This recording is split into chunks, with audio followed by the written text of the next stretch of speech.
A Defesa Civil Municipal iniciou o trabalho de monitoramento das áreas de risco em São Luís. Neste início do ano, algumas áreas sofreram reclassificação de alto e médio para baixo risco. Apesar da boa notícia, os órgãos de proteção a desastres continuam alerta aos desmoronamentos e alagamentos.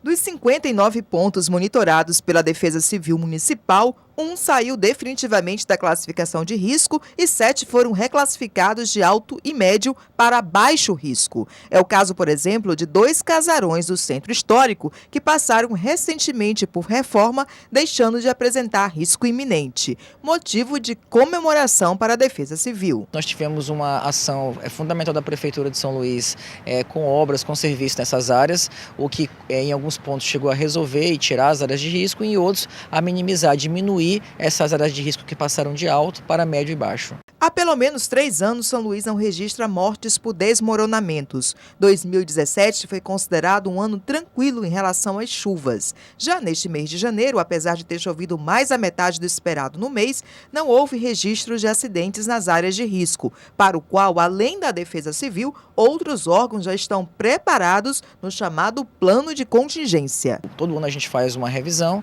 atualizamos os dados daqueles nossos parceiros, que são secretarias, outros órgãos municipais, estaduais e federais, para que nós possamos, dentro dessa reunião, traçar novas metas, discutir como é que vai se desenvolver o clima e as áreas de chuva, alagamento, desabamento nessas áreas aqui de São Luís e podermos dar com isso uma pronta resposta caso venha ocorrer algum sinistro aqui na cidade. A área Itaquibacanga concentra a maior parte dos pontos de risco de desmoronamento e alagamento. Aqui nesta rua, por exemplo, o risco é tanto para as casas que estão próximas da barreira quanto as que estão na parte de baixo da encosta.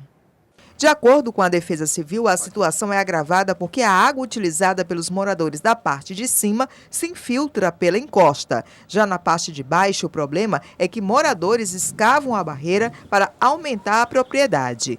Agentes da Defesa têm monitorado esta e outras áreas, além de distribuir cartilhas aos moradores, alertando para os sinais de desmoronamento. Sempre tem uma conversa informando que a barreira ela dá sinais antes dela deslizar. Então é importante que a família fique observando esses sinais, principalmente agora no período chuvoso, tipo deslocamento de vegetação, deslocamento de solo, isso, rachaduras, tanto no quintal quanto em algumas paredes, aí a família já deve nos acionar e sair do local. Dona Maria dos Remédios mora em um dos pontos considerados de alto risco pela Defesa Civil, mas depois de 26 anos no local, não pretende sair de lá, apesar do medo de desabamento. Na hora que eu vejo chuva, tempestade, eu já estou deixando aberto, porque a gente fica com medo constantemente, porque a gente vê como está. Ela está toda fofa por baixo. A gente olha em cima, está tudo normal, mas por baixo ela está fofando. E a minha casa que fica naquela distância, mas ela tem várias rachaduras já.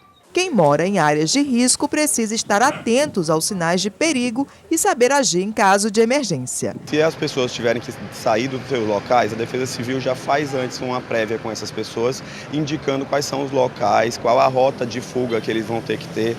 Vamos dizer que tem uma enchente perto desses locais de risco, tem um local mais alto que eles devem se dirigir, isso tudo é passado para a comunidade antes que o desastre aconteça.